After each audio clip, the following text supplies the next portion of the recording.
Okay, let's go to what's happening around the world and how much attention we should pay to it. According to the Financial Times, Europe's chiefs see a very, very sluggish 2010. This again is January the 4th. Let's go to the Alan Middleton, the CEO of PA Consulting, the UK management consultant, said that in a video interview that the world's economy is characterized by the walking of zombies, organizations that are like the living dead in that they exist but are crippled from performing their normal functions. What do we care here in the United States about Europe's zombies of corporations? It's obviously a global economy, and first of all, historically, overseas markets were not directly correlated to what the U.S. does and to the U.S. markets. But at the current time, the rest of the world, how they do economically and what their markets do day to day is more correlated to what the U.S. does. And because of that, indirectly, what's going on is a process where most foreign markets, especially Western Europe, to lag the U.S. 6 to 12 months. So yes, there's going to be a delayed recovery for Europe, primarily Western Europe. But then the difficulty is because it's such a global economy that if Europe does bad, the U.S. also does bad, and vice versa. So it's a global interaction, and the consequences in Europe also will impact the U.S. Do I, as an individual investor, do I need to worry about whether Europe does well or not, or am I in a silo and I'm just worrying about a specific company doing well? It depends on as what you're investing in as an individual. What it kind of alludes to is you can invest in Europe easily, but you don't have to. So yes and no. If your money is already in Europe through either stocks or European bonds, mutual funds that target that area, then of course you got to be very concerned. However, if you feel like we feel that Europe's going to lag about 6 months, you don't have to be in Europe. You can be in a different part of the world. All right, well, let's, do we have the video? Let's come back to the United States because Rick Sharga is of Realty Track and has something very, very interesting to say with regard to the second of a third wave that we're in right now. It seems like we've been talking about this forever. Is it getting any better? Is there any hope? It's really not getting any better right now. What we have to keep in mind is that we're in the second wave of what's really a three-wave foreclosure cycle right now. The first wave was caused by overvalued houses and bad lending practices. That led to an economic downturn, which is leading to unemployment, which is causing the second wave of foreclosures. And the third wave will hit later this year when a number of adjustable rate loans, primarily option arm loans, will start to reset on properties that are upside down. In other words, the owner owes a lot more property than it's actually worth. So we're not at the end of this by any stretch of the imagination. Now, there are... This year, maybe 2011. All right, so there we are. We are just right now in the second wave of foreclosures, and there's a third wave of residential foreclosures that are going to hit that are tied to adjustable rate mortgages. Again, and this is here in the United States, I'm an individual investor. I'm listening to this. I see unemployment rates, really unacceptable rates, and no end in sight. Wow. I'm like depressed. Well, these are problems for sure, and but these are also problems that about really 2 years ago, a year ago for sure. It depends on who you were.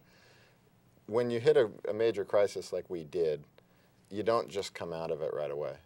Part of the reason why the Dow was at 6,700 was because this bad news in the future was priced in to some extent. Mm-hmm. The unemployment rate, it's going to be bad for a while. As an investor in stocks, there's some concern on that based on how our consumer reacts, on the consumer part of the economy. However, for companies, different companies, especially technology and so forth, what you're looking at is productivity and different kind of sales, where sure, if unemployment gets really high or stays really high forever, it's going to hurt. But in the short run, productivity has increased dramatically in these companies. And so it depends as an investor where you're looking as to whether that function is necessarily harmful. I think the important point is as the economy and even housing starts to recover, is a lot of the anticipated foreclosures were priced in the market and priced into where stocks currently are priced. So there could easily be a third wave of foreclosures, and I think it depends on the policies and what not only the government but what the real estate industry does to to soften the blow. That's a great segue into this next slide, because here is Rahm Emanuel, the Chief of Staff of the United States, saying never to the President, never let a good crisis go to waste. Interestingly enough, in FinancialTimes.com, Gideon Rachman, who is a longtime columnist, now Times, wrote in an article, bankruptcy could be good for America. A budget deficit of about 12% of gross domestic product is understandable as short-term reaction to a huge financial crisis. What should worry Americans is that with entitlement spending set to surge, there is no credible plan to bring the budget deficit under control over the medium term. So, okay, we've got Rahm Emanuel saying, never let a good crisis go to waste.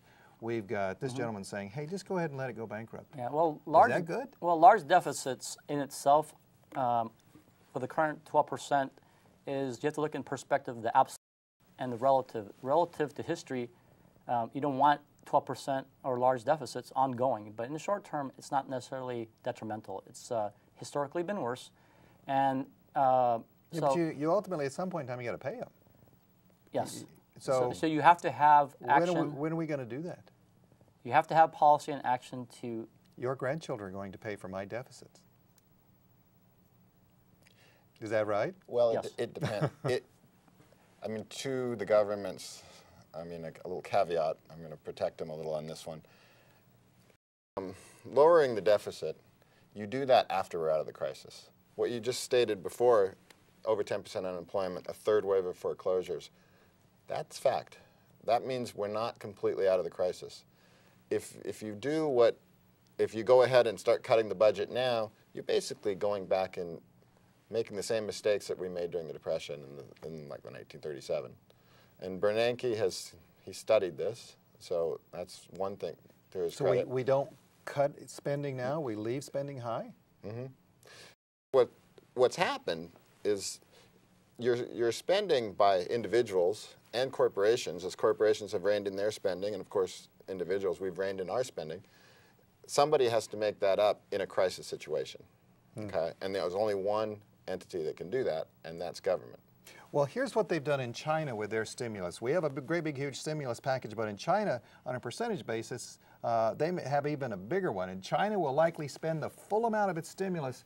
China's stimulus calls for pumping 4 trillion won, or 586 billion, into the economy in 2009 and 2010 through higher spending on public works and aid to industry, basically infrastructure.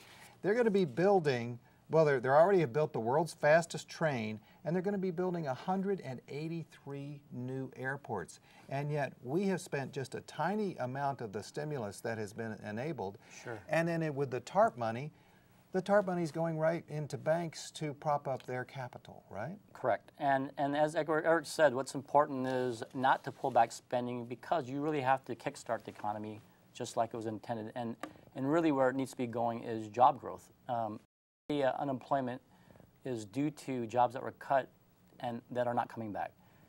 Unlike in the days of manufacturing where it was a constant wave of layoffs and rehires, that's not the nature of the unemployment these days, and really it's job creation that's the key to recovery. So the money needs to be spent in that area. The other thing, your question earlier about is bankruptcy good for America? On an individual level, the concept of bankruptcy was created to give people a fresh start, to get out of their debt and start over. And while the concept and the principle makes sense, it would be and it would be a disaster for the U.S. to even contemplate something like that. All right, well, we're going to take a break, and when we come back, we're going to talk about Brenda, 47 years old, and what she can do. Right here on Public Exposure, we're very fortunate to have Stan and Eric Johnson, expert financial planners from Ameriprise. Go to their website, learn more about your own financial planning, and also you can go and learn about some seminars, or learn about some different aspects. There's the Roth IRA conversions, January 27th, Social Security and Medicare, February 24th, March 31st, Tax Smart Investing. Go to the phone number or to the email address and learn more.